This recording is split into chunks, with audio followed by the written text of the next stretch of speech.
I've been using academic writing for graduate students for a long time, so went through the other editions, but we've recently gotten the third edition for the class we're teaching and are really enjoying the new features that it has.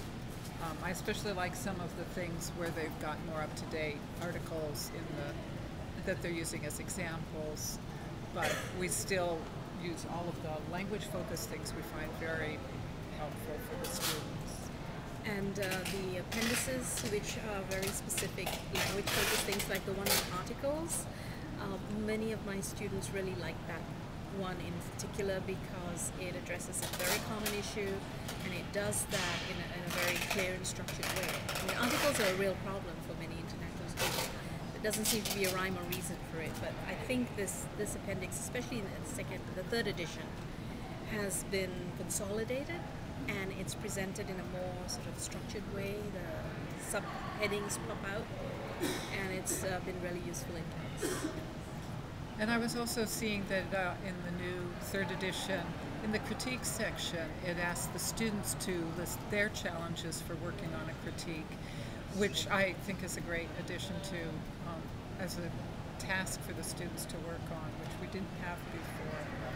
So they continually seem to be thinking about what would be more helpful to the students, what are other ways students can look at the topic of, and we use all the topics in the book, both in class and also in the Writing Center. In the Writing Center. Recently I was telling one of the tutors in the Writing Center when there was a problem for a student in computer science about presenting the data, that they should look at Unit 4 in Swales and Feek because it is so useful for the vocabulary, the terminology, how to present data that international students find very useful and find very difficult to do correctly. So.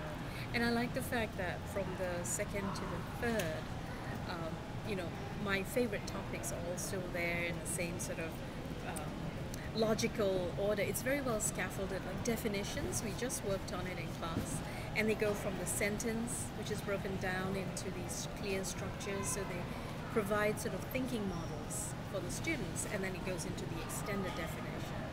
And it's a really good build to understanding how to define something and go into the complexities of the definition. So that sort of thing is really, really useful. Or the CARS model, which I've used in class, out of class, in the Writing Center, in my own work. And I must say the CARS model I've used for writing and also as a way of looking at reading. Like, can you find it in other articles? And it's just great. Yes, I mean, it's a very well put together book. In terms of the definition, one of our students was saying that what they got out of presenting a definition and extending it from the book, when they were applying for a TA-ship, they were asked to present something in their field, and they used what they had learned about how to define a term in their field for their application for the TA-ship and got it. So the student came back and said, "Thank you very much for introducing that to us."